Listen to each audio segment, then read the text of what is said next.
Hello बच्चों, good morning. कैसे हैं आप सब? आई होप कि आप लोग बहुत अच्छे होंगे और अच्छे होने भी चाहिए। कोरोना की इस घड़ी में आप लोग घर पे रहें और इससे आप अपना और अपने परिवार की सुरक्षा कर सकते हैं। आप देख सकते हैं कि लगातार कोरोना के केसेस बढ़ रहे हैं, ऑक्सीजन की कमी हो रही है, लोग मर रहे हैं, वेंटिलेटर्स की कमी है। तो मैं बस इतना ही आपको सलाह देना चाहूँगा कि आप लोग प्लीज़ घर पे रहें और घर पे रह करके आप अपने और अपने परिवार की सुरक्षा करें। कोई भी ऐसा काम नहीं करे कि जिससे घर पे कोरोना आपके आ जाए। ठीक है? अच्छा, तो चलिए इसी के साथ हम लोग शुरुआत करते हैं। सबसे पहले आप सबका हमारे YouTube channel chemistry bye Amardeep sir में स्वागत है। और जो भी बच्चे हमारे वीडियोस देख रहे होंगे, अगर पसंद आए तो आप लाइक करें, सब्सक्राइब करें और ज़्यादा से ज़्यादा लोगों को शेयर भी करें। चलिए इसी के साथ हम लोग शुरुआत करते हैं। आज सॉलिड स्टेट का यह 8वां वीडियो लेक्चर होगा। 8वां वीडियो लेक्चर है और आज के इस वीडियो लेक्चर में हम लोग नए टॉपिक के साथ शुरुआत करेंगे। और आज का हमारा टॉपिक है types of voids in closest packing. मैं चाह रहा हूं क्या कि टॉपिक स्टार्ट करने से पहले आप अभी तक जो भी चीजें पढ़े हैं उसको मैं क्विक रिकैप करा देता हूं। जल्दी जल्दी में मैं उसको एक बार दोहरा देता हूं ताकि आपके दिमाग में आ जाए, है ना? चलिए एक बार करते हैं हम लोग। देखिए, सबसे पहले जब हम लोग सॉलिड स्टेट स्टार्ट किए तो मैंने आपको बताया कि सॉलिड स्टेट चैप्टर में आपको दो मेजर टॉपिक पढ़ना है। एक क्रिस्टलाइन सॉलिड का स्ट्रक्चर और दूसरा क्रिस्टलाइन सॉलिड में होने वाले डिफेक्ट्स। फिर उसके बाद मैंने समझाया सॉलिड क्या है। फिर सॉलिड के क्लासिफिकेशन की बात की। सॉलिड दो तरीके का होता था, एक क्रिस्टलाइन, दूसरा एमोर्फस। क्रिस्टलाइन जिसका ज्योमेट्री डिफाइन हो, एमोर्फस जिसका ज्योमेट्री डिफाइन नहीं हो। और ज्योमेट्री डिफाइन होने की वजह से, क्रिस्टलाइन सॉलिड के ज्योमेट्री डिफाइन होने की वजह से हम लोग इस पूरे चैप्टर में क्रिस्टलाइन सॉलिड के बारे में पढ़ते हैं, एमोर्फस के बारे में नहीं पढ़ते हैं। तो यहाँ पर आपका एमोर्फस का कहानी खत्म होता था और इसके बाद जब भी हम लोग सॉलिड की बात करेंगे तो क्रिस्टलाइन सॉलिड की बात करते थे। फिर आगे हम लोग पढ़े क्रिस्टलाइन सॉलिड का classification on the basis of bond present in them. Bond के उपस्थिति के आधार पे चार तरह का क्रिस्टलाइन सॉलिड होता था। पहला आयनिक सॉलिड जिसमें आयनिक बॉन्ड प्रेजेंट हो, NaCl वगैरह। दूसरा कोवैलेंट सॉलिड या नेटवर्क सॉलिड जैसे डायमंड, ग्रेफाइट। तीसरा आपका था metallic solid. Metallic solid metal से एग्जांपल होते थे जिसमें मेटालिक बॉन्ड प्रेजेंट हो। चौथा था मॉलिक्यूलर सॉलिड जिसमें weak force of interaction present हो। इसके बाद फिर हम लोगों ने सॉलिड स्टेट को समझने के लिए जो बेसिक टर्म्स हैं, दो तीन बेसिक टर्म्स था, उसके बारे में डिस्कशन किए थे। पहला बेसिस क्या है, दूसरा लैटिस और क्रिस्टल लैटिस क्या है, और तीसरा यूनिट सेल क्या है। इतना करने के बाद फिर मैंने आपको समझाया कि टोटल 7 तरह का क्रिस्टल सिस्टम डिफाइन होता है। 7 तरह का क्रिस्टल सिस्टम डिफाइन होता है और उस 7 तरह के क्रिस्टल सिस्टम के अकॉर्डिंग उसके बेसिस वेक्टर और उसके इंटरफेशियल एंगल में क्या रिलेशन है, हमने एक टेबल बनाया था और याद भी कराया था आपकी क्लास में, है ना, ट्रिक वाइज। चलो ठीक है, यहां तक होने के बाद फिर हम लोग आगे बढ़े थे और हम बोले कि एक क्रिस्टल सिस्टम में 4 तरीके का सजावट हो सकता है। लैटिस पॉइंट का सजावट 4 तरीके का हो सकता है। अगर सारे लैटिस पॉइंट कॉर्नर पे हो, ऐसा सजावट को हम लोग बोलते हैं सिंपल या प्रिमिटिव। अगर लैटिस पॉइंट का सजावट सारे कॉर्नर पे हो, इसके अलावा फेस के बॉडी के सेंटर पे हो तो उसको बोलेंगे बॉडी सेंटर। सारे कॉर्नर पे, प्रत्येक फेस के सेंटर पे तो फेस सेंटर, सारे कॉर्नर पे और one set of opposite faces पे हो तो उसको हम लोग बोलते हैं इन सेंटर। और इस हिसाब से मैंने बोला कि अगर एक क्रिस्टल सिस्टम में 4 तरह का लैटिस पॉइंट का सजावट हो सकता है तो ऐसे कितने ब्रेवियस लैटिस? 28, 28, सच्चक 28, लेकिन नेचर में मात्र 14 एग्जिस्ट करता है। किसमें कितना एग्जिस्ट करता है ये मैंने पढ़ाया था। फिर मैंने आपको कहा कि अब आप क्रिस्टलाइन सॉलिड के स्ट्रक्चर पढ़ने के लिए तैयार हैं। तो फिर मैंने आपको बताया कि सबसे पहले हम लोग क्रिस्टलाइन सॉलिड का स्ट्रक्चर पढ़ेंगे और उसमें भी हम आपको बोले कि 2 तरह का केस में करके पढ़ेंगे, 2 केसेस में करके हम लोग पढ़ेंगे। पहले केस में ऐसे क्रिस्टलाइन सॉलिड का स्ट्रक्चर जिसमें एक ही तरह का बेसिस प्रेजेंट हो, एक ही तरह का एटम हो, एक के जैसा एटम प्रेजेंट हो। जैसे उसकी एग्जांपल्स होते थे एलिमेंट्स, मेटल्स, एक ही तरह का उसमें बेसिस प्रेजेंट होता है ना। और उसके बाद चूंकि 7 क्रिस्टल सिस्टम पढ़ना था तो अच्छी खबर ये थी आपके लिए कि सातों का सातों क्रिस्टल सिस्टम नहीं पढ़ना है आपको। आपको सिर्फ एक क्रिस्टल सिस्टम पढ़ना है, क्यूबिक क्रिस्टल सिस्टम पढ़ना है। और चूंकि क्यूबिक में 3 तरह का ब्रेविस लैटिस होता है, सिंपल, दूसरा बॉडी और तीसरा फेस। तो क्यूबिक में भी आपको 3 पढ़ना है, पहला सिंपल क्यूबिक क्रिस्टल सिस्टम, दूसरा body centred cubic crystal system और तीसरा face centred cubic crystal system. और इन तीनों को हमने डिटेल आपको पढ़ाया था। प्रिमिटिव या simple cubic crystal system, shortly PCC या एससीसी, आपको 5 पैरामीटर्स मैंने पढ़ाया था। उसके बाद बीसीसी मतलब body centred cubic crystal system, BCC depth में आपको मैंने इसको पढ़ाया था। और तीसरा FCC is also known as CCP, cubic closest packing भी कहते थे। और इसका एक और नाम था ABC type structure, face centred cubic crystal system. इसको भी मैंने आपको डिटेल पढ़ाया था। इतना पढ़ने के बाद फिर हमारा नेक्स्ट हेडिंग था टाइप्स ऑफ क्लोजेस्ट पैकिंग। तो मैंने समझाया कि क्लोजेस्ट पैकिंग 2 तरह का होता है, एक होता है क्यूबिक क्लोजेस्ट पैकिंग और एक होता है हेक्सागोनल क्लोजेस्ट पैकिंग। और हेक्सागोनल क्लोजेस्ट पैकिंग को भी मैंने आपको लास्ट क्लास में डिटेल पढ़ाया था। तो ये फटाफट मैंने आपको रिकैप करा दिया, एक बार आप लोग दोहरा लीजिए, आप लोग देख लीजिएगा घर पे जाकर के एक बार अच्छे से। चलिए उसके बाद फिर से हम लोग नए टॉपिक के साथ स्टार्ट करेंगे। आज हम लोग पढ़ेंगे, बढ़िया से देखेंगे सब लोग, हम लोग पढ़ेंगे types of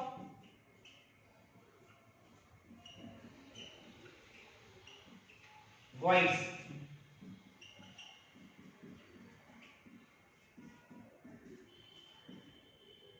in closest packing. Types of voids in closest packing. Closest packing में वॉइड्स के प्रकार। लास्ट क्लास में मैंने आपको वॉइड्स पढ़ाया था, सॉरी वॉइड्स नहीं, क्लोजेस्ट पैकिंग मैंने पढ़ाया था। क्लोजेस्ट पैकिंग 2 तरह का होता है, सीसीपी और एससीपी, ये हम लोग पढ़ चुके हैं, है ना। अच्छा, थोड़ा समझना है यहाँ पे, हम लोग जा रहे हैं पढ़ने के लिए वॉइड्स। तो मेरा सवाल ये है कि वॉइड्स आखिर कहेंगे कहते किसको है, किसे कहेंगे वॉइड्स हम लोग। तो वॉइड्स का एक सिंपल मतलब होता है, वॉइड्स का मतलब इम्पटी स्पेस, खाली जगह को हम लोग वॉइड्स कह सकते हैं। जहां कहीं भी खाली स्पेस बन रहा हो, जहां भी आप, मेरा सवाल आपसे ये, इतना भी क्या पैक वॉइड्स बनेंगे, अगर एटम इतना भी टाइट पैक कर, क्या वॉइड्स बनेंगे या नहीं बनेंगे। सोच कर देखो, एटम कैसा होता है, स्फेरिकल। आपको कई सारे स्फीयर्स दिए जाए और आपको बोला जाए कि आप इसको पैक कीजिए, एकदम क्लोजेस्ट पैकिंग कीजिए। आप कितना भी क्लोजेस्ट पैकिंग कीजिए, क्या वॉइड्स बनेंगे कि नहीं, क्या खाली जगह बनेंगे कि नहीं, बिल्कुल बनेंगे। आपकी तरफ से आंसर होना चाहिए यस सर बनेगा। अगर बनेगा तो आप जान लीजिए कि क्लोजेस्ट पैकिंग में 2 तरह का वॉइड बनता है। क्लोजेस्ट पैकिंग में 2 तरह का वॉइड्स बनता है।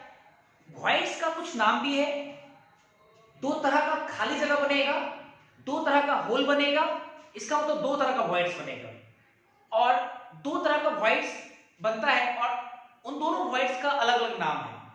एक वॉइड्स को कहते हैं हम लोग टेट्राहेड्रल वॉइड और एक का नाम है ऑक्टाहेड्रल वॉइड्स। देखो हम यहां पे लिख रहे हैं जरा इसमें पॉइंट वाइज करके कि there are 2 types of wide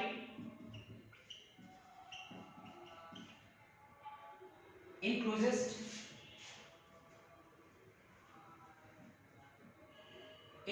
packing.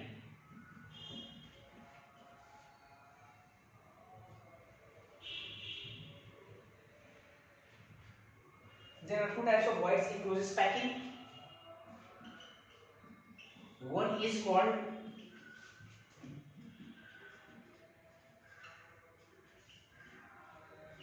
tetrahedral voids, shortly इसको टीवी कह सकते हैं, and other is called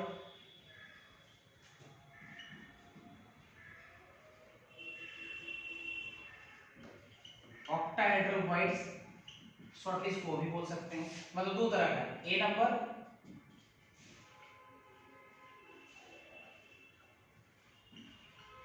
tetrahedral voids, shortly इसको टीवी कह सकते हैं। और बी नंबर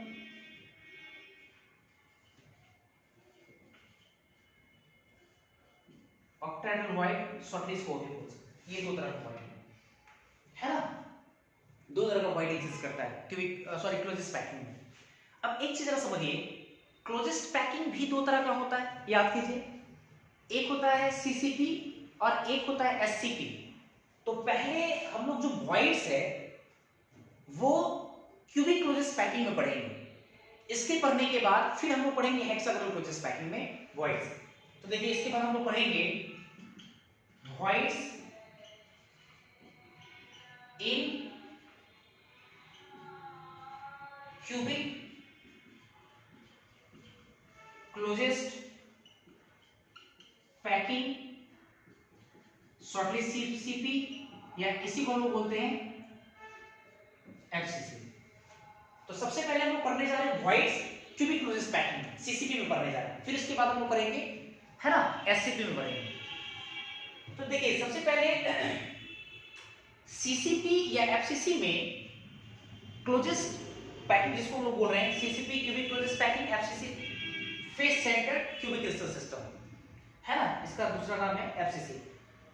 तो पहले हम लोग क्या करते हैं कि व्हाइट्स को पहले डिफाइन कर लेते हैं कि आखिर टेट्राहेड्रल व्हाइट होता क्या है और ऑक्टाहेड्रल व्हाइट होता क्या है, पहले ये पढ़ लेते हैं। और फिर उसके बाद जानेंगे कि क्यूबिक क्लोजेस्ट पैकिंग में जिसको हम लोग एफसीसी बोल रहे हैं कहां-कहां पे टेट्राहेड्रल व्हाइट बनता है और कहां-कहां पे ऑक्टाहेड्रल व्हाइट बनता है। तो पहले हम लोग एक-एक करके पहले डिफाइन करेंगे। सबसे पहला देखिए हम लोग देखते हैं टेट्राहेड्रल व्हाइट कहते हैं किसको। तो हम हेडिंग लगा रहे हैं टेट्राहेड्रल व्हाइट्स, शॉर्टली टीवी। अब कहते हैं किसको है, थोड़ा इसको समझिए, मन लगा कर सीखिए, एकदम क्लियर हो जाएगा। पहले समझेंगे हम लोग टेट्राहेड्रल व्हाइट कहते हैं किसको है। देखिए आप 4 स्फीयर लाइए, बढ़िया सीखना है आपको। आप 4 स्फीयर लाइए और 4 स्फीयर आप इस तरह से लाइए कि चारों स्फीयर के सेंटर को मिलाने के बाद एक टेट्राहेड्रॉन बने और उस टेट्राहेड्रॉन का जो सेंटर होगा उस सेंटर को हम लोग बोलेंगे टेट्राहेड्रल व्हाइट्स। फिर समझिए हम क्या बोल रहे हैं, हम टेट्राहेड्रल व्हाइट के बारे में बोल रहे हैं कि आप 4 स्फीयर लाइए और 4 स्फीयर आप इस तरह से लाइए सजा करके कि उनके सेंटर को मिलाने के बाद एक रेगुलर टेट्राहेड्रॉन बने, एक टेट्राहेड्रॉन स्ट्रक्चर बने। उस टेट्राहेड्रॉन स्ट्रक्चर का जो सेंटर होगा, जो उस बॉडी का जो सिस्टम का जो सेंटर होगा, उसी सेंटर को बोलेंगे हम लोग टेट्राहेड्रल व्हाइट्स। मेरा ख्याल है कुछ समझ में आ रहा होगा। लेकिन एक बात समझिए, पहले आप लोग टेट्राहेड्रॉन कभी सुने या देखे हैं कि नहीं? Tetrahedron, tetrahedron just like a tetrahedral structure, tetrahedron एक ही चीज है। थोड़ा समझिए अच्छे से। ऑर्गेनिक केमिस्ट्री में आप जरूर पढ़े होंगे या मैंने कई बार सिखाया भी होगा आपको कि अगर कार्बन का हाइब्रिडेशन sp3 होता है तो उसका स्ट्रक्चर होता है टेट्राहेड्रल। टेट्रा का मतलब 4, हेड्रल का मतलब हम समझाते थे आपको साइड, भुजा, जिसमें 4 साइड हो टेट्राहेड्रल कहलाएगा, है ना। 4 साइड हो टेट्राहेड्रल कहलाएगा। और उस 4 साइड से जो सिस्टम बना आपका 4 साइड, उसको उसके सेंटर को हम लोग बोलेंगे टेट्राहेड्रल व्हाइट्स। अब थोड़ा समझिए, यहाँ पे अगर मुझे 4 स्फीयर लाना है तो हम 4 स्फीयर कई तरीके से ला सकते हैं, लेकिन चारों स्फीयर के सेंटर को मिलाने के बाद जरूरी नहीं कि वो टेट्राहेड्रॉन बना दे। तो देखिए जैसे मान लीजिए कि आप 4 स्फीयर ऐसे लाए, 1 स्फीयर, 2 स्फीयर, 3 स्फीयर, 4 स्फीयर। अगर हम चारों स्फीयर एक लाइन में लाएंगे तो क्या एक आपका रेगुलर टेट्राहेड्रॉन बनेगा? सारे के सेंटर को मिलाइए, स्ट्रेट लाइन बन के, ये नहीं होगा। अगर मान लीजिए आप ऐसे लाते हैं 1 2 3 4, 2 यहां 2 यहां, चारों ऐसे लाते हैं, चारों के सेंटर को मिलाइए तो आपको दिखेगा स्क्वायर बन गया। तो स्क्वायर बन गया तो स्क्वायर का देखो सेंटर, तो स्क्वायर नहीं होना चाहिए, स्क्वायर नहीं बोल रहे, हम बोल रहे टेट्राहेड्रॉन। अब देखो टेट्राहेड्रॉन देखो कैसे बनेगा, बढ़िया देखिएगा। 1 स्फीयर, 2 स्फीयर, 3 स्फीयर, तीनों को आप टच में रखिए। तीनों को टच में रखिएगा तो क्या तीनों के बीच में एक वॉइड बनेगा कि नहीं, एक गैप बनेगा कि नहीं, एक होल बनेगा। और उस होल में क्या कीजिए, उतने ही साइज का एक एटम ऊपर से रख दीजिए, उतने ही साइज का। थोड़ा बढ़िया से इमेजिन करो दोस्तों। एक स्फीयर, दो स्फीयर, तीन स्फीयर, तीनों को सटा के रखे, एक व्हाइट बना। अच्छा, जो व्हाइट का साइज है, क्या एटम उस व्हाइट में जाने के बाद क्या वो एटम पूरी तरह से उस व्हाइट में फिट हो जाएगा? क्या जाने के बाद क्या वो ऊपर वाला जो एटम है, क्या नीचे के सरफेस को टच कर पाएगा? बिल्कुल नहीं करेगा, है ना। तीन एटम सटा के रखे, जो व्हाइट बना, छोटा बना है, उसमें अगर चौथा स्फीयर रखेंगे तो ऑब्वियस वो ऊपर में ही रहेगा, वो नीचे वाले सरफेस को टच नहीं कर पाएगा। अब जरा तुम सोचो कि एक, दो, तीन, एक ऊपर से रख दी, चौथा, चारों का सेंटर को मिलाओ। तो पहले नीचे वाला तीनों सेंटर मिलाते हैं, एक इसको इससे मिला, इसको इससे, इसको इससे मिला, देखो एक ट्रायंगल नीचे में दिख रहा है। ऊपर वाला जो है तीनों का टच में, इसको इससे टच करा दी, इसको इससे टच करा, इसको इससे टच करा दी। अब देखो ये टेट्राहेड्रॉन इसी को बोलते हैं। कैसे? एक फेस, दो फेस, तीन फेस और नीचे वाला चार फेस। देखो चार फेस बन रहा है, ये टेट्राहेड्रॉन बना। इसका जो सेंटर होगा उसी को हम बोलेंगे टेट्राहेड्रल पॉइंट्स। मेरा ख्याल है कि शायद क्लियर हो रहा होगा आपको। चलिए पहले हम लिख लेते हैं एक बार डेफिनेशन। देखिए ऐसे लिखते हैं, when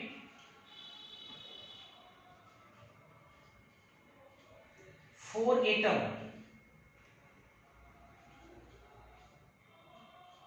are in contact such that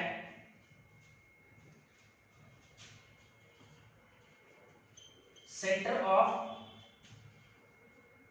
all atom to form a regular tetrahedron. When four atom are in contact such that, इस तरह से कि center of all atom to form a regular tetrahedron, then the center of this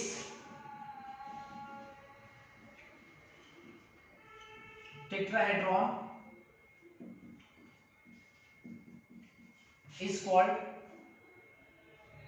tetrahedral bond.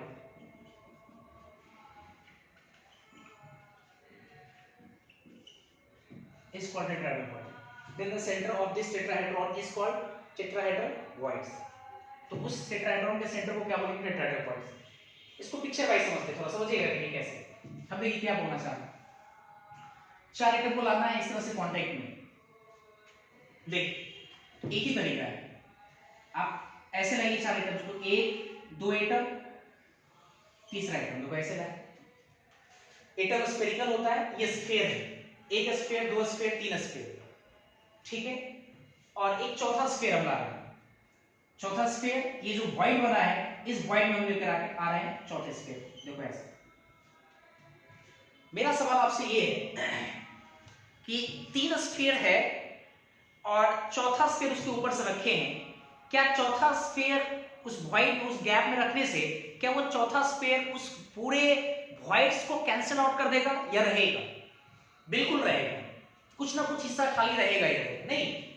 तो जो हिस्सा खाली रहेगा उसी को हम क्या बोलेंगे? टेट्राहेड्रल वॉइड्स बोलेंगे, इसी को हम बोलेंगे टेट्राहेड्रल वॉइड। अब देख भी सकते हैं क्यों टेट्राहेड्रल वॉइड बोल रहे हैं। एक, दो, तीन, एक ऊपर से चार, जब चारों को सेंटर को मिलाइएगा तो एक रेगुलर टेट्राहेड्रॉन बनेगा। अब वो जो गैप रहा, जो खाली जगह रहा, वही आपका टेट्राहेड्रल वॉइड कहलाएगा, वही आपका टेट्राहेड्रल। अब देखो इसको थोड़ा 3D में फील करते हैं, देखो कैसे, देखिएगा थोड़ा सा 3D में थोड़ा फील करते हैं इसको हम लोग।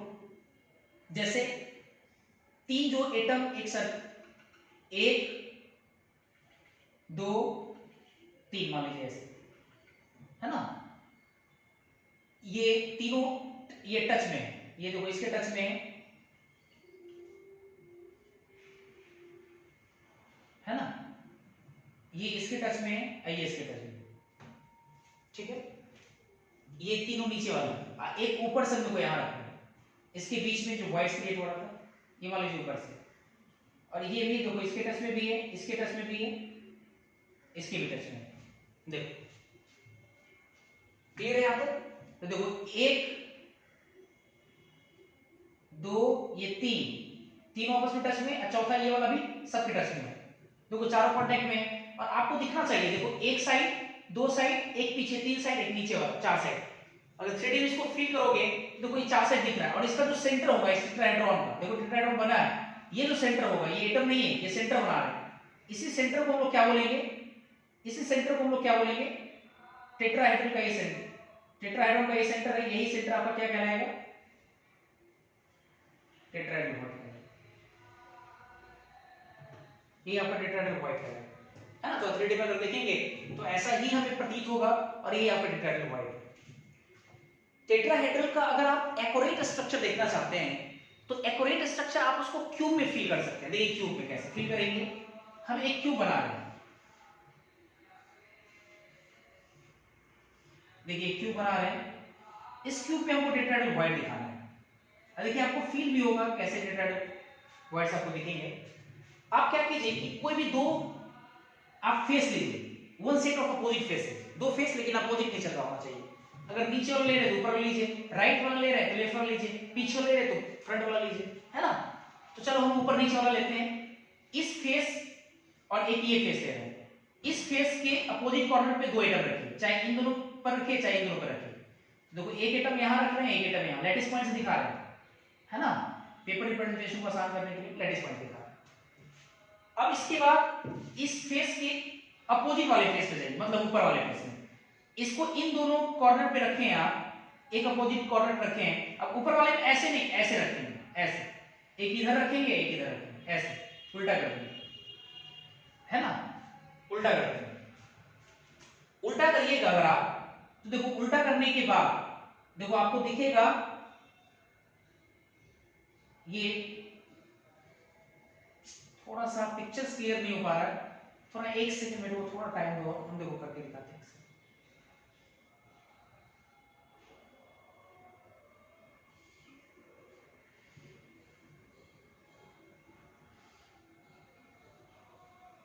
एक सेकंड,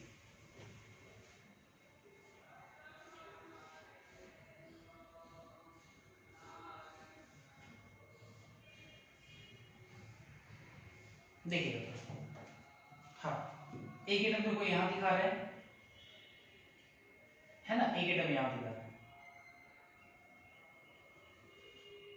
एक यहां दिखा रहा है, एक इधर, सही, एक ऐसे दिखाएं तो ऐसे दिखाएं। अब देखो जरा इसको इससे मिलाओ, इसको इससे मिलाओ, इसको इससे मिलाओ, और देखो इसको इससे मिलाओ, इसको इससे, ये देखो इसको इससे, देखो आपको एक दिख रहा होगा ऐसा वाला कुछ, आप फील कीजिए, थोड़ा समझिए पहले से इसको।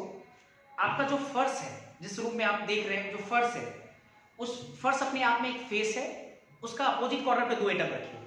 जैसे मान लीजिए अगर ये फर्श है, हम ऐसे रख रहे हैं, फिर उसके छत पे गए, छत वाला ये फेस है, अब इसमें ऐसे रख दिए, देखो दो एटम ऐसे, दो ऐसे, दो ऐसे। अब देखो ये दोनों टच में है, ये वाला देखो इसके टच में, ये वाला इसके टच में, और यहाँ जो आपका है ये इसके टच में है, सॉरी ये यहाँ नीचे, ये इसके टच में, ये वाला इसके टच में, और ये वाला देखो इसके टच में, तो टेट्राहेड्रॉन दिख रहा होगा आपको। अच्छा ये जो टेट्राहेड्रॉन दिख रहा है आपको, ये चारों को मिलाने के बाद एक रेगुलर टेट्राहेड्रॉन बना, और इस क्यूब का जो सेंटर होगा, बॉडी सेंटर यहाँ पे, ये यही आपका क्या होगा, जो बॉडी का सेंटर जो बनेगा, यही अपने आप में क्या है, एक टेट्राहेड्रल पॉइंट, यही आपका टेट्राहेड्रल पॉइंट है ना। हम एक सिंपल सा बात बोल रहे हैं, एकदम समझिए मन लगा करके।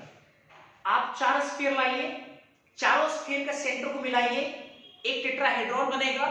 उस टेट्राहेड्रॉन अपने आप में एक 3D स्ट्रक्चर है, और 3D का एक सेंटर होगा, उसी सेंटर को नाम दिया गया टेट्राहेड्रल पॉइंट्स। तो हम चार एटम को कैसे लाने के कई सारे तरीके, लेकिन हर बार टेट्राहेड्रॉन नहीं बनता है। कैसे ला सकते हैं हम लोग लाएंगे 1 2 3, 3 नीचे, 1 2 3 ऐसे, एक उस व्हाइट में रखें, तीनों को मिलाएं, सेंटर को, ऊपर वाले को, तीनों को सेंटर से मिला दें, देखो एक फेस, दो फेस, तीन फेस और चार फेस, देखो टेट्राहेड्रॉन बन गया। इसका जो सेंटर होगा उसे बोलते हैं टेट्राहेड्रल पॉइंट्स, दैट इज ये चाहे ये चाहे ये, तीनों अलग अलग फॉर्म में आपको दिखा रहे हैं, सब अपने आप में टेट्राहेड्रल पॉइंट्स है। देखने का बस नजरिया बदलिए, किसको कैसे देख रहे हैं आप लोग, सब आपको टेट्राहेड्रल पॉइंट्स दिखेगा, टेट्राहेड्रल का सेंटर टेट्राहेड्रल पॉइंट कहलाएगा। उम्मीद करता हूं आपको समझ में आ रहा होगा। पहले आप इसको नोट कीजिए, फिर ऑक्टेट्राहेड्रल, फिर सॉरी टेट्राहेड्रल पॉइंट्स का भी डेफिनेशन पढ़ेंगे, फिर ऑक्टेट्राहेड्रल पॉइंट का डेफिनेशन पढ़ेंगे।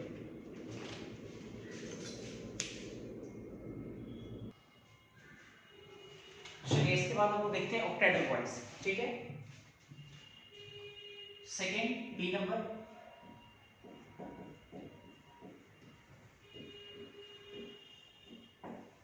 ऑक्टाहेड्रल व्हाइट, शॉर्टली इसको ओबी कहते हैं। अब सवाल ये कि सर ऑक्टाहेड्रल व्हाइट होता क्या है ना? एक बात मुझे बताइए, जैसे टेट्राहेड्रल व्हाइट्स के लिए हम लोगों ने 4 स्फीयर लाया था, 4 स्फीयर, और चारों स्फीयर के सेंटर को मिलाने के बाद टेट्राहेड्रॉन बना, और उस टेट्राहेड्रॉन के सेंटर को टेट्राहेड्रल व्हाइट्स को। देखो टेट्राहेड्रल व्हाइट्स में जो टेट्रा वर्ड लगा हुआ है, इस टेट्रा का मतलब 4 एटम हो ऐसा रिप्रेजेंट नहीं कर रहा है। टेट्राहेड्रल व्हाइट्स नाम इसलिए पड़ा क्योंकि टेट्राहेड्रॉन का सेंटर टेट्राहेड्रल व्हाइट्स था। आपका टेट्राहेड्रॉन का जो सेंटर था वो आपका व्हाइट था, उसी के नाम पे बना टेट्राहेड्रल व्हाइट्स। 4 एटम लाने के कारण बिल्कुल नहीं बना है। तो आप अपने दिमाग से एक बात को पहले हटा लीजिए कि ऑक्टाहेड्रल व्हाइट्स डिफाइन करना है तो सर 8 स्फीयर लाएंगे, बिल्कुल नहीं, 8 स्फीयर नहीं लाएंगे। समझेंगे इस बात को, ऑक्टाहेड्रल व्हाइट कहेंगे किसको? आप 6 स्फीयर को लाइए, 6 स्फीयर, और आप इस तरह से लेकर आइए कि उनके सेंटर को मिलाने के बाद एक रेगुलर ऑक्टाहेड्रॉन बने। ऑक्टाहेड्रॉन, ऑक्टा मतलब 8, हेड्रॉन, हेड्रल का मतलब होता है साइड, भुजा, 8 वो साइड बन जाए, और उस ऑक्टाहेड्रॉन का जो सेंटर होगा, ऑब्वियसली एक 3D स्ट्रक्चर उसका एक अपना सेंटर होगा, उस सेंटर को हम लोग बोलेंगे ऑक्टाहेड्रल व्हाइट्स, उसी को हम लोग बोलेंगे ऑक्टाहेड्रल व्हाइट्स। पहले डिफाइन कर लेते हैं एक बार हम ऑक्टाहेड्रल व्हाइट्स। क्या लिख सकते हैं इसमें? हम लोग लिख सकते हैं when 6 atom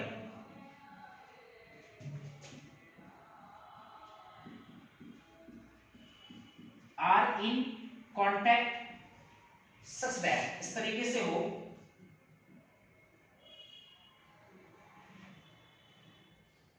such that center of all atoms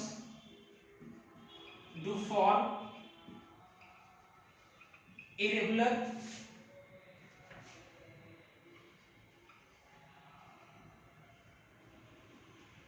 center of all atoms do form irregular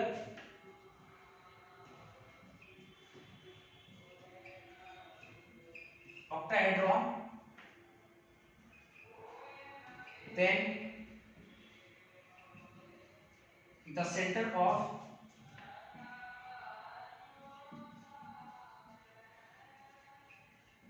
octahedron is called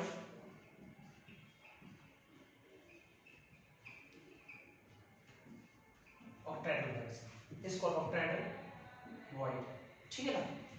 when 6 atoms are in contact such that, इस तरीके से होगी center of all atom form a regular octahedron, then the center of octahedron is called octahedral voids।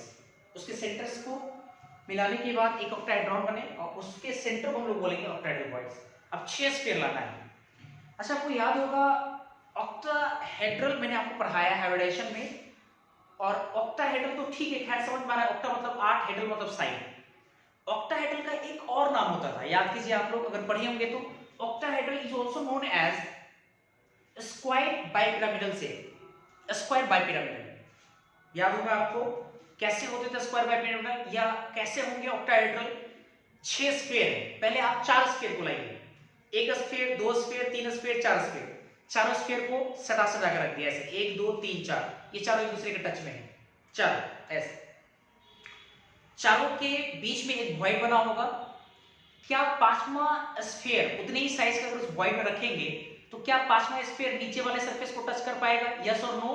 Answer होना चाहिए नहीं sir, no, नहीं करेगा, नीचे टच नहीं करेगा। तो 1 2 3 4 चारों स्फीयर ऐसे रखे, एक ऊपर से रखे उस वॉइड में, एक नीचे जो वॉइड्स बन रहा है नीचे से, एक नीचे से लगा दिए, तो 1 2 3 4, एक ऊपर से एक नीचे से। क्या एक नीचे से एक ऊपर से लगाने के बाद 4 ऐसे, 1 2 3 4, एक ऊपर से ऐसे लगा दिए, एक नीचे से लगा दिए, क्या नीचे और ऊपर से लगाने के बाद क्या वॉइड्स या खाली जगह बचेंगे या कैंसिल आउट हो जाएंगे? बिल्कुल बचेगा।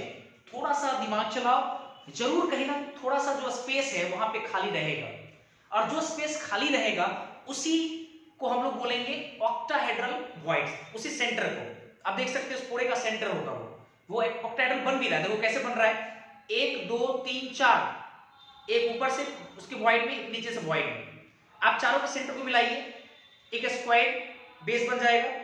और ऊपर से इसको मिलाएं, ऐसे मिलाएं, ऐसे मिलाएं, ऐसे मिलाएं, तो एक फेस, दो फेस, तीन फेस, चार फेस, और नीचे वाला फिर इससे मिलाएंगे, ऐसे मिलाएंगे, ऐसे ऐसे, तो 5 6 7 एक ऐसे 8, देखो 8 फेस बन रहा है, मतलब ऑक्टाहेड्रल बन रहा है, मतलब स्क्वायर बाइपिरामिडल बन रहा है, क्योंकि स्क्वायर एक पिरामिड ऊपर से, एक पिरामिड नीचे से, तो स्क्वायर बाइपिरामिडल या ऑक्टाहेड्रल बन रहा है, और उसी के सेंटर को हम बोलेंगे ऑक्टाहेड्रल वॉइड्स। अब देखिए जरा 6 स्फीयर, पहले आप देखेंगे थोड़ा समझिएगा, हम 4 स्फीयर लाए ऐसे, 1 2 3 4 स्फीयर लाए हम, ऐसे रखें, ठीक है। उसके बाद चारों के बीच में देखो एक वॉइड बना है, इतने ही साइज का स्फीयर अगर रखेंगे, ऑब्वियस है वो नीचे वाला सरफेस को टच नहीं करेगा, तो ये तो जरूर होगा दोस्तों, ये 5 पर रख दिए ऊपर से, और एक नीचे से रख देते हैं, नीचे से अगर रखेंगे तो ये मान लीजिए आपका डॉटेड लाइन से दिखा है जो नीचे से आ रहा है, देखो ऐसे, ये नीचे से रखा होगा, नीचे से ये जो व्हाइट जो बना है ये वाली, इसी व्हाइट को क्या बोलेंगे ऑक्टाहेड्रल वॉइड्स, यही आपको ओबी है। इसको थोड़ा और अच्छे से अगर फील करना चाहते हैं तो इसको चलो 3D में हम लोग देखते हैं। पहले 1 4 एक पेन होना चाहिए, तो सेंटर हम देखो दिखा रहे हैं, एस पे कोटा सेंटर दिखाएं, एक सेंटर, दूसरा सेंटर,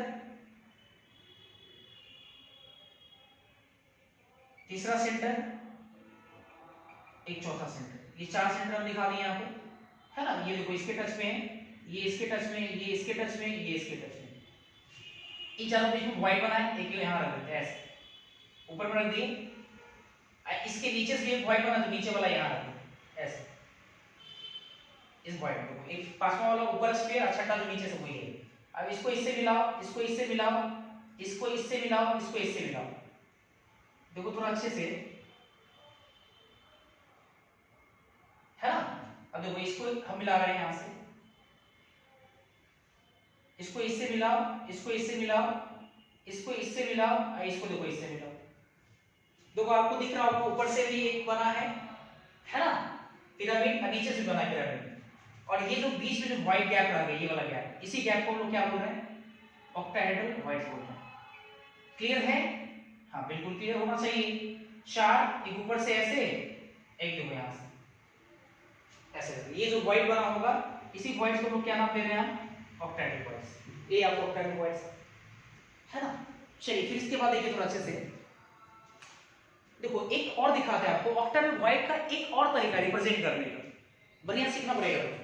एक और तरीका है ऑक्टाहेड्रल वॉइड्स को रिप्रेजेंट करने का, कैसे उसको समझते हैं थोड़ा। जैसे देखने का थोड़ा सा आपको नजरिया बदलना पड़ेगा, तभी जाके फील हो पाएगा। देखिएगा आप थोड़ा समझिएगा अच्छे से, 4 स्फीयर, 1 2 3 4, देखो ये स्फीयर 4 है ना, 1 2 3 4 ऐसे, उसके ऊपर से एक पांचवा रखा हुआ उस वाइड में, एक नीचे से रखा हुआ है, ठीक है। अगर आप ऐसे देख रहे हैं, इस एंगल से देख रहे हैं, तो आपको दिख रहा है 1 2 3 4, एक पांचवा ऊपर से, एक नीचे, ऐसे दिख रहा है ना, ऐसे दिख रहा है। देखने का थोड़ा सा आप नजरिया बदलिए, आपको कुछ अलग तरीके का पैटर्न दिखेगा। देखिए आपको पैटर्न कैसा दिखेगा, पहले मैं आपको दिखाता हूं कि आप कैसे किस एंगल से देखेंगे और आपको क्या पैटर्न दिखेगा, है ना। देखिएगा थोड़ा सा, 1 स्फीयर 2 स्फीयर 3 स्फीयर 4 स्फीयर ऐसे है, एक ऊपर से रखे 5, एक नीचे से रखे 6। आप ऐसे देखिए, ऐसे नीचे से ऐसे, मतलब पूरा पूरी नीचे से नहीं देखेंगे हम लोग, नीचे और सामने, ये वाला और ये वाला, इन दोनों के बीच का एंगल 45 डिग्री देखिए। आप अपने सामने और नीचे, ये पूरा 90 है, आप 45 से ऐसे देखिए, तो देखो आपको कैसा दिखेगा। ये 2 स्फीयर 2 स्फीयर 4 स्फीयर पहले है, ऊपर में 5वां, नीचे में 6ठा, और आप ऐसे देख रहे हैं ऐसे, तो आपको दिखेगा ये 2 स्फीयर, एक तीसरा स्फीयर, ये तीनों एक लेयर में, ये 2 स्फीयर एक नीचे वाला, ये तीनों एक लेयर में, तीनों देखो एक लेयर में। फिर उसके बाद ये 2 एक ऊपर वाला में, ये देखो दोनों 2 और एक यहाँ वाला ऊपर वाला, देखो ये एक ट्रायंगल, देखो आपको 2 उल्टा ट्रायंगल दिखेगा, एक ये वाला देखो ट्रायंगल दिखेगा, पहले उल्टा ट्रायंगल दिखेगा, एक ऐसे 2 ट्रायंगल दिखेगा, एक ऐसे पहले ट्रायंगल दिखेगा, नीचे वाला स्फीयर और 2 स्फीयर यहाँ पर वाला, अब फिर आपको ये दो स्फीयर, एक यहाँ वाला, देखो एक सीधा ट्रायंगल ऐसे दिखेगा और ऐसा पैटर्न दिखेगा, तो मतलब ये आपका ऑक्टाहेड्रल वॉइड है। मतलब हम ये कहना चाहते हैं, देखिए थोड़ा अच्छे से दिखेगा कैसे, एक स्फीयर, दो स्फीयर, तीन स्फीयर, देखो तीन स्फीयर ये हो गया है ना, देखना जरा। अब फिर आपको कैसा दिखेगा, एक स्फीयर,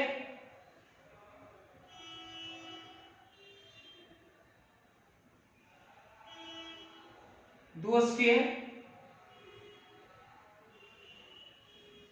तीन स्फीयर। देखो थोड़ा इसको हम एक बार कलर कर लेते हैं और देखो आपको इस तरह का पैटर्न दिखेगा। देखो तीन ट्रायंगल, सॉरी तीन स्फीयर का एक ट्रायंगल, देखो ऐसा जरूर आपको दिख रहा होगा। थोड़ा फील करो, ये तीनों स्फीयर मिलके एक ट्रायंगल का पैटर्न, जो कि देखो उल्टा दे रहा है नीचे वाला, अब फिर देखो ये वाला सीधा दे रहा है, ऐसे ही दिख रहा होगा 45 से अगर देखिएगा तो। और ये जो बीच में जो गैप बना है, ये जो बीच में यहाँ जो गैप बना है, इसी गैप को हम लोग क्या बोलेंगे, यही आपका क्या है, ऑक्टाहेड्रल वॉइड, यही आपका ऑक्टाहेड्रल वॉइड है। मतलब ऐसे भी हम लोग रिप्रेजेंट कर सकते हैं या किया जा सकता है। ध्यान रखिए इसको हम लोग बोलते हैं ऑक्टाहेड्रल वॉइड। वो टेट्रा था, ये आपका ऑक्टाहेड्रल वॉइड। क्लियर है यहाँ तक? चलिए फिर आगे बढ़ते हैं हम लोग। हाँ जी, तो पहले आप लोग क्या कीजिए, डेफिनेशन को पहले नोट कीजिए, फिर आगे हम लोग देखते हैं क्या है।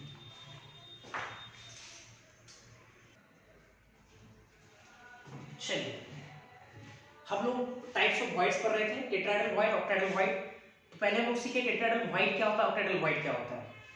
अब हम लोग वॉइड्स का टाइप्स क्लोजेस्ट पैकिंग पढ़ेंगे और उसमें भी सबसे पहले types of voids in cubic closest packing, मतलब voids in cubic closest packing CCP FCC में पढ़ेंगे। ये पहले हम लोग हेडिंग लगा चुके हैं, इसके अंदर हम लोग टेट्राहेड्रल वॉइड और ऑक्टाहेड्रल वॉइड पढ़ेंगे।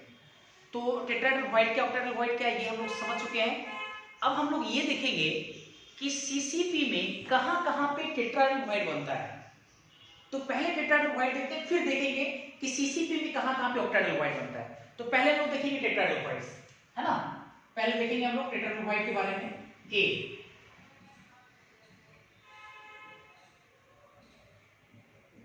टेट्राहेड्रल वॉइड्स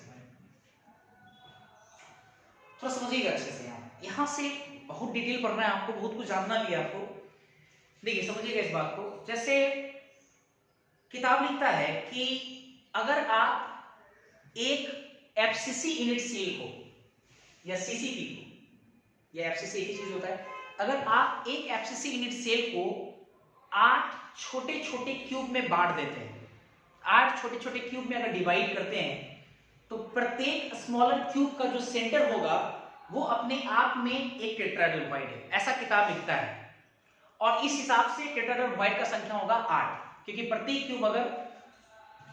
क्यूब का सेंटर अगर टेट्राहेड्रल वॉइड है तो ऐसे छोटे छोटे 8 क्यूब है, इसलिए 8 टेट्राहेड्रल वॉइड्स बनेंगे, है ना। तो पहले हम एक बार लाइन लिख देते हैं यहाँ पे, है ना। पहले लाइन लिखते हैं यहाँ पे, क्या लाइन है कि when one FCC unit cell is divided into 8 smaller cube, then the center of each smaller cube is a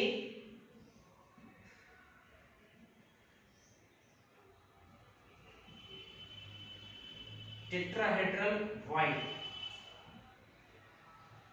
and इस प्रकार and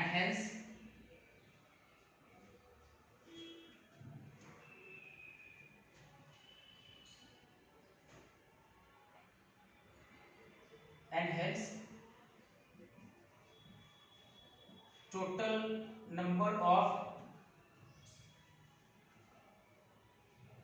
tetrahedral void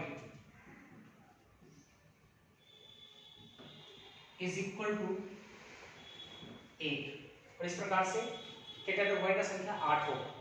When one FCC unit cell is divided into 8 smaller cube, then the center of each smaller cube is a tetrahedral void, and hence इस प्रकार total number of tetrahedral void is equal to 8। ऐसा होगा, ऐसा किताब लिखता है। लेकिन किताब के लाइन को समझने के लिए हमें क्या करना होगा कि हम एक यूनिट सेल लेकर आएंगे, एफसीसी यूनिट सेल। उस एफसीसी यूनिट सेल को 8 छोटे छोटे क्यूब में बांटेंगे, और क्यूब में बांटने के बाद हम लोग देखेंगे कि क्या वाकई में हर छोटे से क्यूब का सेंटर वाकई में एक टेट्राहेड्रल होता है या कुछ और होता है, ये अपने को फील करना है। तो ऐसा करेंगे कि एक बड़ा सा एफसीसी यूनिट सेल लाएंगे, उसको 8 छोटे छोटे क्यूब में बांटेंगे, है ना, और फिर चेक करेंगे तो स्पेस कम है।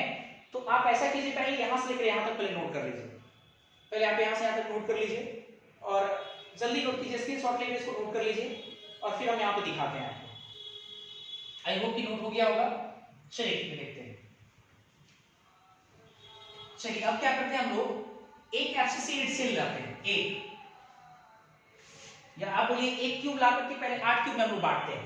देखिए एक क्यूब को 8 क्यूब में बांटना है।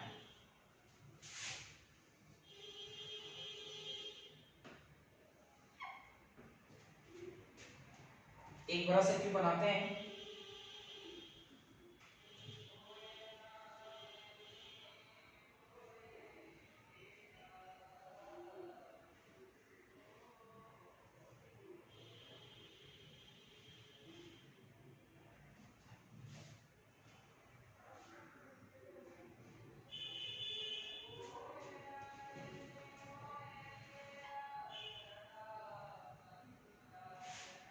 देखेंगे सब लोग मन लगा के देखेंगे कैसे एक बड़े से क्यूब को 8 छोटे क्यूब में कैसे रखते हैं, या 8 क्यूब एक साथ कैसे बनाते हैं। सब लोग देखिएगा। ये हो गया आपका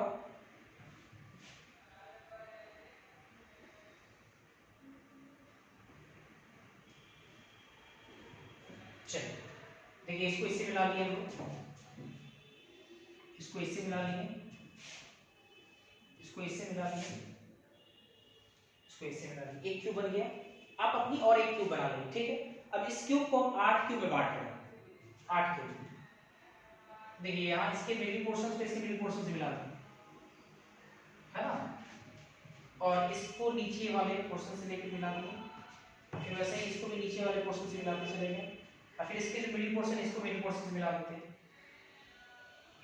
देखो ऐसे करेंगे। उसके बाद फिर आइए इसके मिडिल पोर्शन से यहां मिला दें। देखो 4 क्यूब ऊपर दिख रहा है, 1 2 3 4, इसको नीचे लाते हैं फ्रंट वाले पे, इसको बैक वाले पे रखेंगे, यहां रखेंगे, और फिर इसको इसे मिला देते हैं। क्या ये थोड़ा ये ज्यादा ये कम लग रहा है, इसको थोड़ा सा और अच्छे से क्लियर करो बेटा।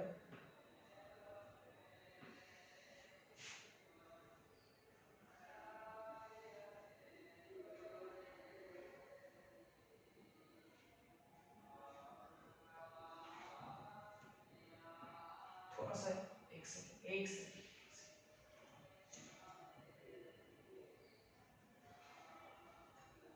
थोड़ा बहुत गलती होगा आपसे भी, थोड़ा आप लोग सही से करेंगे इसको भी।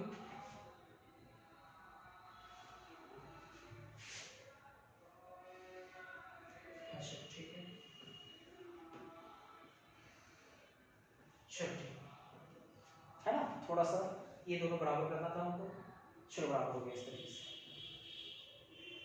ठीक है। हाँ जी, चलिए इसके बाद ये दो हो गया। अब यहाँ बीच में बनाते हैं, बीच वाले पोर्शन, इसके मिडिल पोर्शंस को इसको इससे मिलाते हैं।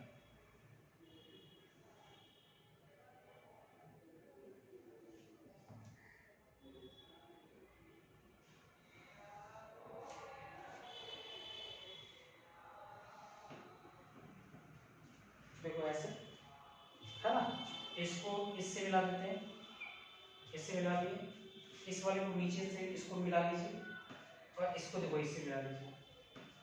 तो क्या आपको एक क्यूब में 8 क्यूब दिख रहा है? बिल्कुल दिखना भी चाहिए, हाँ जी बिल्कुल दिख रहा होगा। चलिए वेरी गुड। अब ये एक क्यूब 8 क्यूब में बांट दिए, पहले आप इस पूरे 8 क्यूब को आप एक क्यूब की तरफ बिहेव कीजिए, और इसको एफसीसी की तरफ बिहेव कीजिए। तो एफसीसी होने के लिए शर्त क्या है? लैटिस पॉइंट कहाँ का होना चाहिए? सारे कॉर्नर पे और प्रत्येक फेस के सेंटर पे। देखिए हम सारे कॉर्नर पे बनाते हैं पहले, सारे कॉर्नर लैटिस पॉइंट होने चाहिए, 2 3 4, ठीक है। उसी तरह से फिर नीचे वाले चार कॉर्नर 1 2 3 4, तो इस तरह से 4 ऊपर 4 नीचे, प्रत्येक फेस का सेंटर, ऊपर वाला ये फेस का सेंटर होगा, नीचे वाला देखो ये फेस का सेंटर है, राइट वाला फेस का सेंटर ये है, लेफ्ट वाला ये फेस का सेंटर है, ये पीछे वाले फेस का सेंटर है, और ये फ्रंट वाला फेस का सेंटर है। देखो क्लियर दिख रहा होगा, है ना।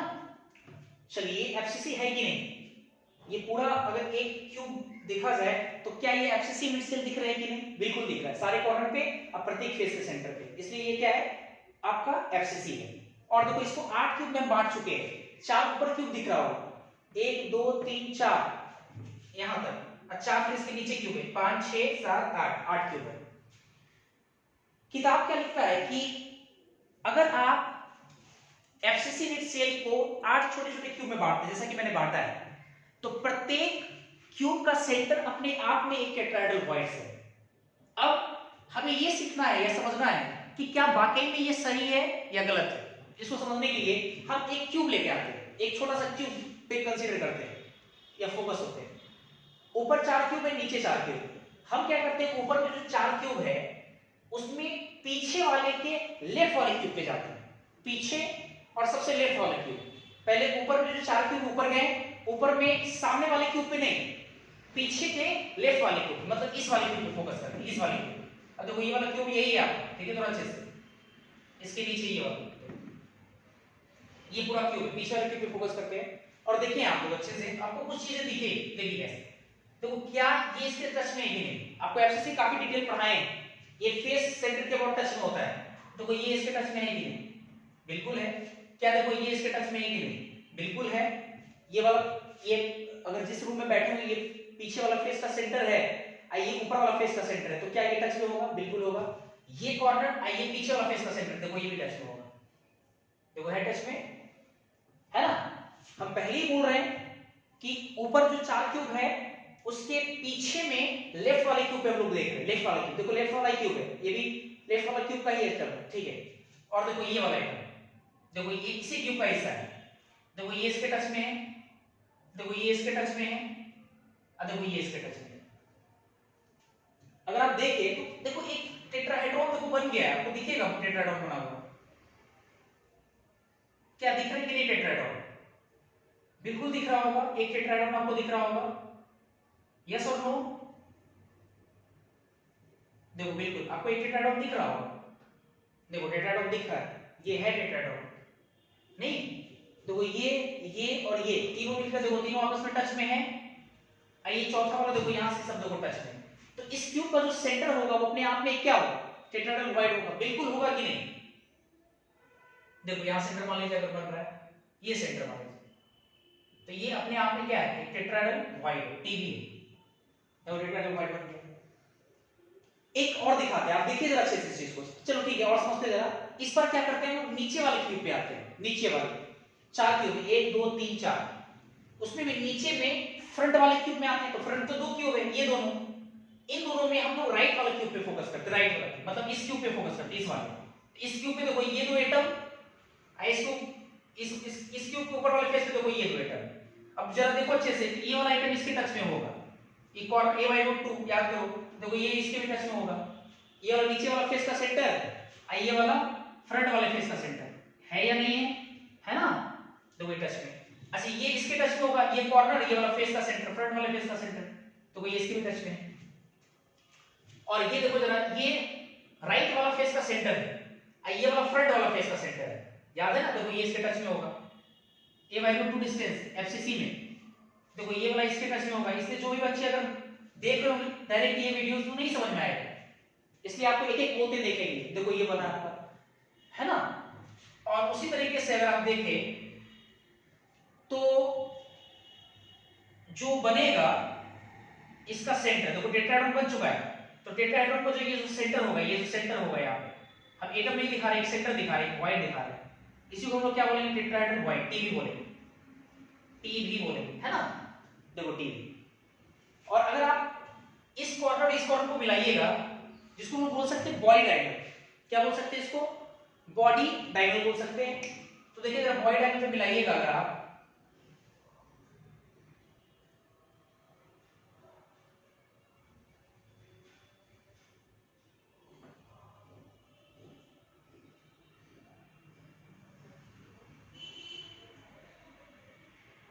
थोड़ा दूसरा कलर से दिखाना जरूरी है, उलझा हुआ दिखेगा आपको थोड़ा सा।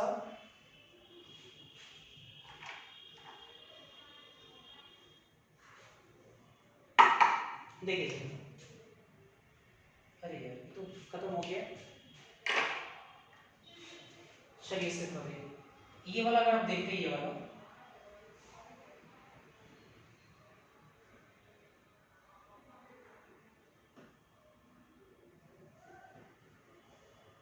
देखो जरा अच्छे से, ये एक बॉडी डायगोनल है।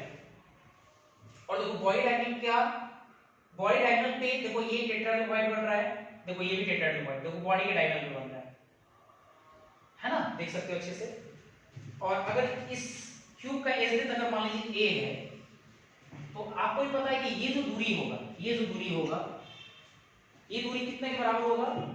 √3 a के बराबर, क्योंकि ये बॉडी का डायगोनल है, √3 a के बराबर होगा। क्या?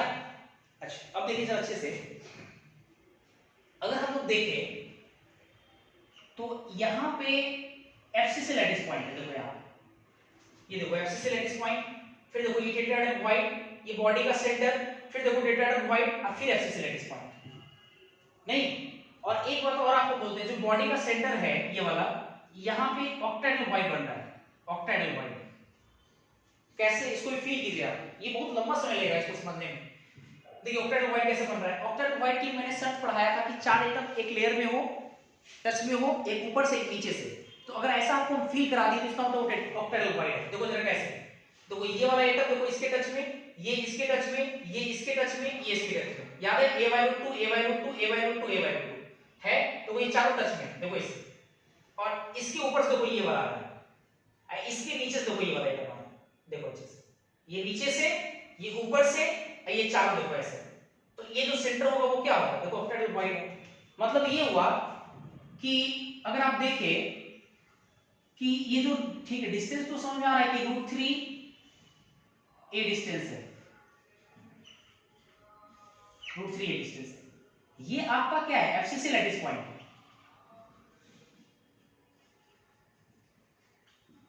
कॉर्नर है, अपने आप में एक एफसीसी लैटिस पॉइंट है ना यहां पे। उसके बाद अगर आप देखिए इसको, तो बीचों बीच में, एकदम बीच में बोल सकते हैं, बीच अगर इसको मान लें अगर हम लोग, देखो बीच में ये, तो यहाँ पे ऑक्टाहेड्रल वाइड बन रहा है। इन दोनों के बीच में देखो एक टेट्राहेड्रल वाइड बन रहा है, टेट्राहेड्रल वाइड, इन दोनों के बीच में एक टेट्राहेड्रल वाइड। ये मतलब आपका क्या है? एफसीसी है।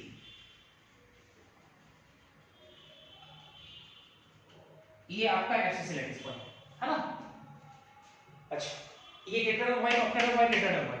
अच्छा टेट्राहेड्रल वाइड का एफसीसी लैटिस पॉइंट से अगर दूरी बोला जाए तो कितना होगा? आप देख सकते हैं ये पूरा यहां से √3a है, 1 2 3 4 4 हिस्से में अगर बांटेंगे तो एफसीसी लैटिस पॉइंट से टेट्राहेड्रल वाइड के बीच का दूरी कितना होगा? √3a/4 हो जाएगा। देखो √3a/4 हो जाएगा।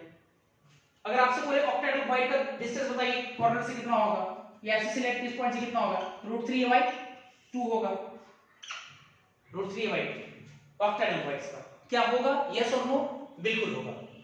तो आप देख सकते हैं, एक बात समझिए जरा, यहां से जो किताब का लाइन था ये प्रूफ हो चुका है कि वाकई में जो टेट्राहेड्रल वाइड है वो है ना, जब एफसीसी को आप 8 छोटे छोटे क्यूब में बांटते हैं तो प्रत्येक क्यूब का सेंटर अपने आप में क्या है? एक टेट्राहेड्रल वाइड से।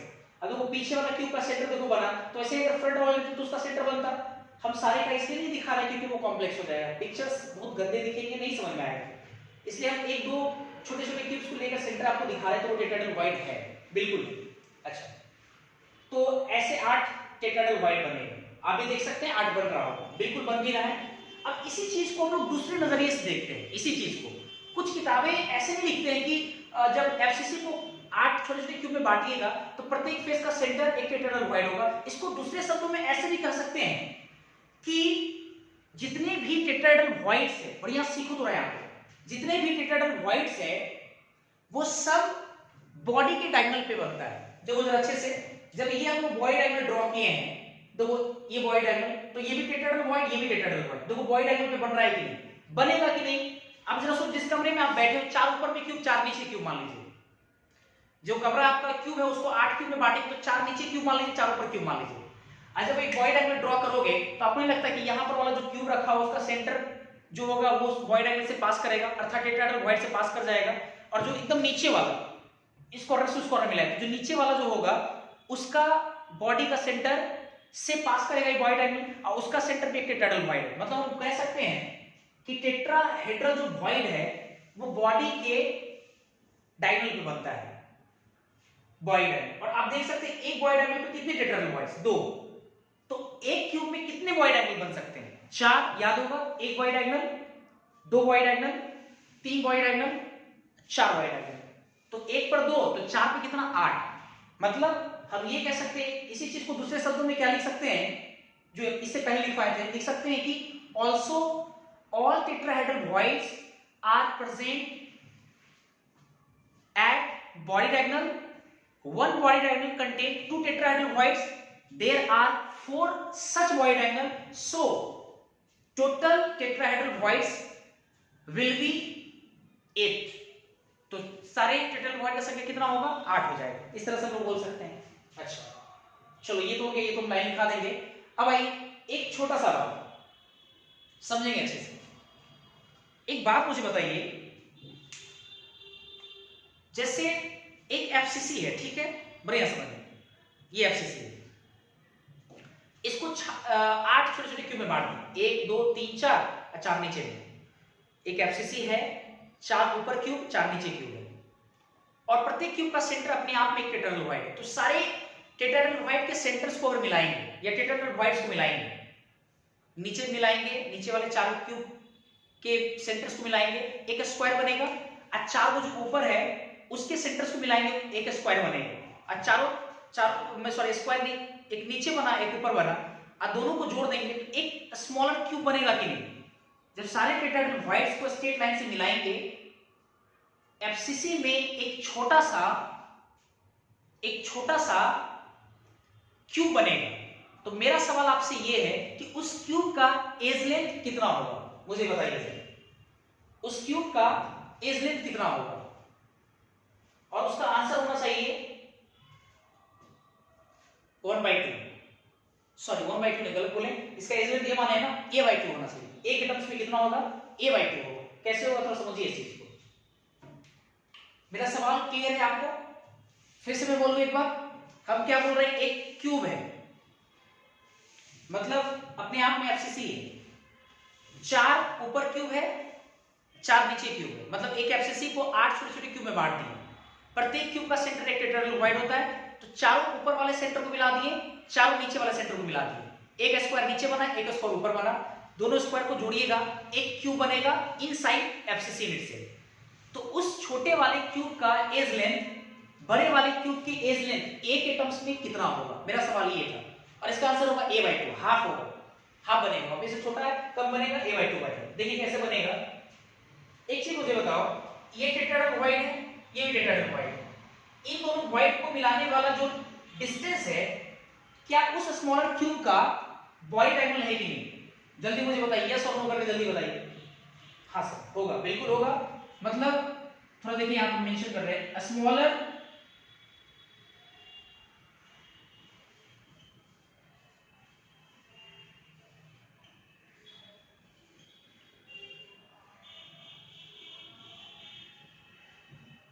Body diagonal of a smaller cube बराबर होगा। और मुझे कोई ये बताइए, ये डिस्टेंस, ये जो टेट्राहेड्रल वॉइड है, ये टेट्राहेड्रल वॉइड, ये डिस्टेंस कितना होगा? आपको पता है यहां से यहां तक का डिस्टेंस √3a/4 है, यहां से यहां तक डिस्टेंस ये √3a/4 है, तो यहां से यहां तक का डिस्टेंस कितना होगा? √3a/2 होगा, √3a/2 यही होगा। तो स्मॉलर जो क्यूब है उसका एज लेंथ आप मान लीजिए l मान लेते हैं। तो स्मॉलर क्यूब का अगर एज लेंथ l मानते हैं तो स्मॉलर क्यूब का वॉइड एंगल कितना हो जाएगा √3 इंटू एल बराबर कितना √3 a/2 √3 से √3 कैंसिल एल बराबर कितना a/2 चूंकि एल क्या है एज है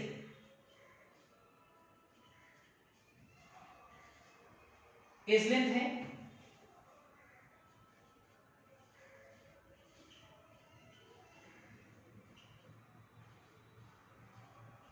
स्मॉलर क्यूब तो देखिए a/2 आ गया यही तो आपसे पूछ रहे थे कि जो छोटा सा जो क्यूब बनेगा उसका एज लेंथ बड़े वाले क्यूब की एज लेंथ की तुलना में कितना होगा तो a/2 होगा।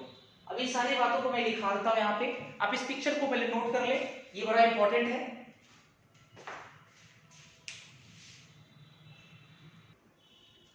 चलिए इसके बाद जो मैंने जितनी भी बातें मैंने अभी आपको समझाया उन्हीं सारी चीजों को मैंने यहाँ पे लिख दिया है। Tetrahedroids are present at body diagonal at a distance from √3/4 from corner and one body diagonal contain two tetrahedral void and there are such four body diagonal so total number of tetrahedral void will be 8। फिर दूसरा मैंने लिखा है when all tetrahedral void are joined by straight line then a smaller cube form inside the FCC unit cell and whose edge length is equal to a/2 इतना बनेगा। चलिए यहाँ तक तो कोई दिक्कत नहीं है। अब मेरा सवाल ये है अगर मैं आपसे पूछूं कि आप मुझे बताइए effective number of tetrahedral void per unit से मतलब जो टेट्राहेड्रल वॉइड बन रहा है उस टेट्राहेड्रल वॉइड का इफेक्टिव संख्या बताइए। इफेक्टिव कितना उसका संख्या बनेगा एक यूनिट सेल पर यूनिट सेल कितना बनेगा। एक बात मुझे बताओ सारे जो टेट्राहेड्रल वॉइड्स है वो कहाँ है बॉडी के डायगोनल पे। अगर आप बॉडी डायगोनल ड्रॉ करोगे ऐसे तो यहाँ जो वॉइड्स बनेगा ये आपका टेट्राहेड्रल वॉइड्स है। तो आप मुझे ये बताओ कि एक टेट्राहेड्रल जो वॉइड जो बन रहा है बॉडी के डायगोनल पे वो कितने यूनिट सेल से साझेदारी करेगा। टोटल उसका जो भाग है एक टेट्राहेड्रल वॉइड का उस एक हिस्से का एक यूनिट सेल में कितना हिस्सा मिलेगा एक में उसको कितना मिलेगा क्या पूरा का पूरा मिलेगा कि नहीं बिल्कुल मिलेगा क्योंकि चूंकि बॉडी के डायगोनल पे है तो यहाँ पे अगर कोई भी एटम आएगा एटम नहीं सॉरी वॉइड्स अगर बनेंगे तो ये पूरा का पूरा वॉइड इसी यूनिट सेल का है। तो जरा समझिए तो एक टेट्राहेड्रल वॉइड्स एक यूनिट सेल में पूरा पूरा कंट्रीब्यूट कर रहा है एक और ऐसे से कितने 8 है तो इसका संख्या कितना हो जाएगा 8 हो जाएगा है ना। चलिए इसके बाद कोऑर्डिनेशन नंबर पे आते हैं। एक बात देखो कोऑर्डिनेशन नंबर बढ़िया समझिएगा। देखिए आज से पहले जो कोऑर्डिनेशन नंबर हम आपको पढ़ाए थे उसमें एक ही तरह का बेसिस होता था एक ही तरह अगर बेसिस है तो आपको बोलते थे कि कोई आप एक एटम उठाइए देखिए कितने एटम के टच में वही उसका कोऑर्डिनेशन नंबर कहलाएगा। इस वाले में थोड़ा देखो अच्छे से अगर हम आपको बोलते हैं coordination number of tetrahedral void with FCC lattice point मतलब ये हुआ कि टेट्राहेड्रल वॉइड कितने FCC लैटिस पॉइंट में टच में है। कोऑर्डिनेशन नंबर का मतलब ये होता है कि कितने टच में संपर्क में एक पार्टिकुलर जो चीज है या एटम है वो कितने एटम के टच में है। हम यहां से पूछ रहे हैं coordination number of tetrahedral void मतलब एक tetrahedral void with FCC lattice point कितने FCC लैटिस पॉइंट के टच में है। तो FCC लैटिस पॉइंट अपने आप में क्या है एटम है और वॉइड जो है टेट्राहेड्रल वॉइड वो अपने आप में एक खाली जगह है। तो वो जो खाली जगह है टेट्राहेड्रल वॉइड वो कितने स्फीयर के कारण खाली जगह बना है तो 4 स्फीयर। इसका मतलब कि टेट्राहेड्रल वॉइड का कोऑर्डिनेशन कितना हो जाएगा 4 हो जाएगा। अगर मैं आपसे पूछूं कि coordination number of FCC lattice point ठीक है ना किसी भी FCC लैटिस पॉइंट का कोऑर्डिनेशन नंबर अगर मैं आपसे पूछूं विथ टेट्राहेड्रल वॉइड के साथ कितने में होंगे ये मुझे बताइए ये बड़ा इंपॉर्टेंट है। अब सोच से जरा मुझे बताओ कोई भी आप एक FCC लैटिस पॉइंट को देखो कि वो कितने टेट्राहेड्रल वॉइड के टच में है। आपका आंसर होना चाहिए 8 देखो कैसे आएगा। कॉर्नर अपने आप में एक FCC लैटिस पॉइंट है आपको याद है कॉर्नर से √3/4 डिस्टेंस पे इधर आएंगे तो यहाँ एक टेट्राहेड्रल वॉइड मिलेगा पीछे उधर चले जाएंगे उधर भी एक क्यूब होगा। आपको याद होगा यूनिट सेल कई सारे रिपीटिंग यूनिट्स होते हैं और कई बार वो रिपीट करके इंटायर सॉलिड का फॉर्मेशन करता है इसके बगल में भी एक क्यूब है, उसके बॉडी सेंटर के बॉयड एंगल के अबाउट √3/4 डिस्टेंस में आएंगे, वहां मिलेगा। इसके पीछे के पीछे और 4 ऊपर में, तो क्या 8 नहीं मिलेंगे? तो इसका डेटा तो वाइड कितने टच में होंगे? एक एफसीसी लैटिस पॉइंट 8। ये तीनों बड़ा इंपॉर्टेंट है ना। एक बार मैं फिर से इसको समझा दे रहा हूं। मैं ये कह रहा हूं कि एक एफसीसी लैटिस पॉइंट कितने टेट्राहेड्रल वाइड के टच में? एफसीसी लैटिस पॉइंट में आप उठा लीजिए कॉर्नर वाला, हम कॉर्नर वाला एटम उठा लिए, आप बॉडी डायगोनल के अबाउट जाइएगा √3/4 डिस्टेंस पे, तो क्या यहाँ पे एक टेट्राहेड्रल वाइड मिलेगा? तो जैसे यहाँ एक क्यूब है, इसके उधर साइड में भी एक क्यूब होगा, उसके बॉडी डायगोनल के अबाउट भी टच में होगा, इसके पीछे जो क्यूब होगा उसके बॉडी डायगोनल के अबाउट टच में होगा, उसके उधर के जो पीछे होगा उसके बॉडी डायगोनल के अबाउट टच में होगा। ऐसे ही 4 ऊपर चले जाइए तो 4 ऊपर टच में होगा, तो 8 आ जाएगा इसका। इसको जल्दी से नोट कीजिए आप लोग। आज के लिए इतना ही रहने देते हैं क्योंकि वीडियो काफी लंबा होने जा रहा है। Thank you.